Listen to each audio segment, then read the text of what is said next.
Effects of Socioeconomic Status on Academic Performance of Black Students in America. DeJour L. Phillips and Derek Murphy. The word poverty is simply defined by Merriam-Webster Dictionary as a state of being poor. Poverty is a rapidly growing issue that plagues many millions of families worldwide. Many impoverished individuals often do not have access to adequate health care, fresh foods, and a quality education, which is what we will be studying. The U.S. Census Bureau found that 38% of Black children in this country live in poverty.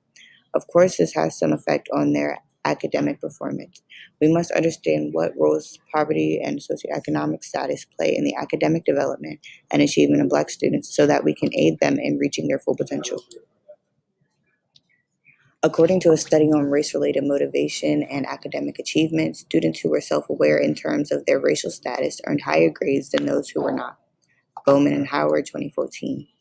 Black parents play several roles in their children's schooling. They're usually their children's biggest academic advocates. Parents are often unable to be attentive due to low socioeconomic status and the stressors that come with it. This hinders a student's academic performance. Slaughter and Epps, 1987. Poverty is a risk for childhood development and educational outcomes, which include dropout rates and educational achievement. Students who live in poverty are less likely to be adequately prepared for school, become high achievers in school, and are more likely to drop out. Engel and Black, 2008. There is not much competition within public school systems in comparison to private school systems. Students who come from a low socioeconomic background don't typically have access to a private school education and don't compete with their peers in the same way. Couch, Schuchart, Williams, 1993. Environmental factors have an impact on the academic performance of Black male students. It is no surprise that Black male students who grew up in toxic, poverty-stricken environments do not often have high academic achievement rates. Noguera, 2003. It was found that students of high or middle socioeconomic statuses were more likely to reach the cutoff scores on their SATs than their poorer counterparts. Race and socioeconomic status are often closely linked, which suggests that the SAT may be biased against Black students. Dixon Roman and McCardle, 2013.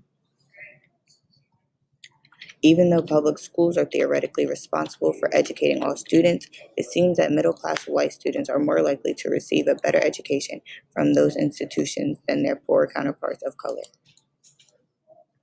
Being Black in America comes with several stigmas that hinder Black progression from adolescence to adulthood. Black Americans born in a lower socioeconomic background have a hard time navigating through the world. When compared to Black Americans from a higher socioeconomic class, achievements, education, and employment and homeownership are hard to achieve. Social mobility in America is improved by money in many cases. Hardaway and McLeod, 2009. There has always been a divide in America when it pertains to social welfare programs. Since the majority of homeless Americans are minorities, many politicians see this aid as a waste of taxpayer dollars. While white homelessness has decreased, Black and brown people have had a steady increase. Although Americans feel they spend too much money already on welfare programs, they don't spend enough compared to other aids in America. There are inaccurate spins of facts that create a lifetime of heartache for Black minority children. Wilson and Schneider, 2018. The average American family doesn't exist in the modern day world. The cost of higher education is usually only attainable by those in the middle and high class America. Those in a lower socioeconomic bubble are forced to make their own solid education because public schools aren't doing that for them. The public schools that are equipping young students are based in a biased system against African Americans. Slaughter and Epps, 1987. Our hypothesis is Black students from a lower socioeconomic class will have lower test scores than Black students from a higher socioeconomic class.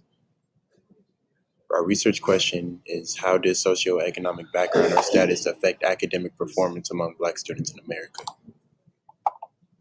Our design is we are using a longitudinal study to follow the academic performance in Black youth. We will measure Black students from different socioeconomic classes, writing, reading, and math level during elementary, middle, and high school years. We will then compare the students' test results to state/national averages. The longitudinal study is perfect for answering our research question because it will follow students from low and high socioeconomic classes through life. We will be monitoring test scores and grade averages to see if they're following national averages. Our participants for this study, we will follow 68 male and female first grade African Americans until they graduate from high school.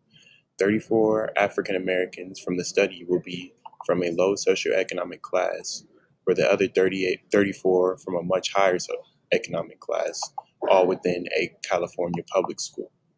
The students will only be monitored from 1st and 12th grade. We have chosen 68 participants due to attrition that will happen in the future possibilities for various reasons. Those eligible for participation are those within 1st grade during the year of the study, being from either a high or extremely low socioeconomic family background.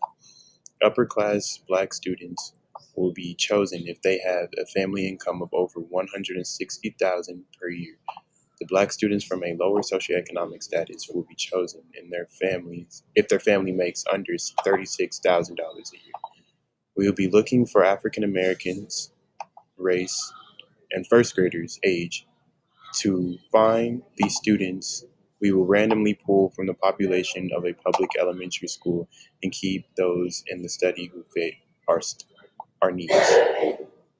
We will employ systematic sampling with a p-value to ensure random assignment and climate confounding. To protect the privacy of the students, we will have testing separately and the results will be confidential to that student. The school's names will not be disclosed to the public, nor will the names be released to anyone other than those conducting the study.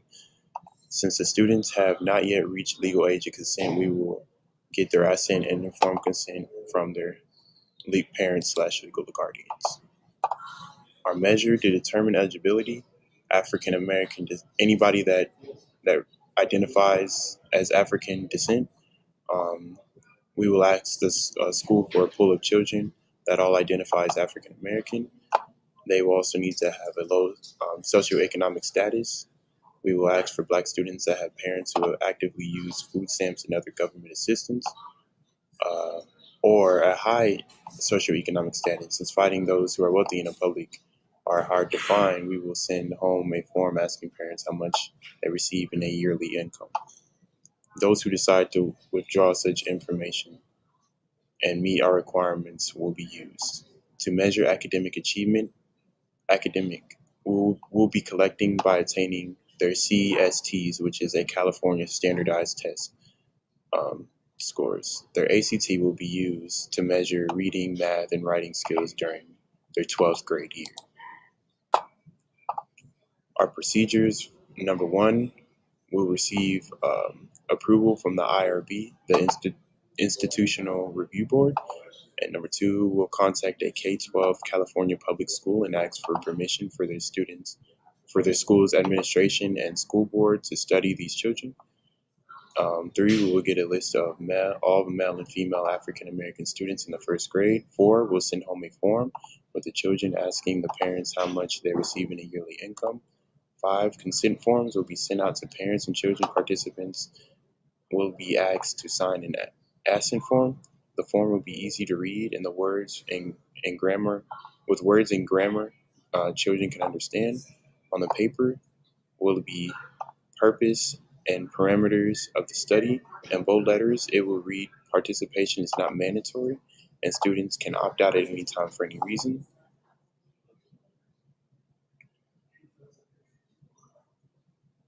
Number six was, once the list of eligible students are compiled that fit our research needs will be made, we will use a systematic sampling by generating a sample interval of K and selecting every student from the list to be a participant.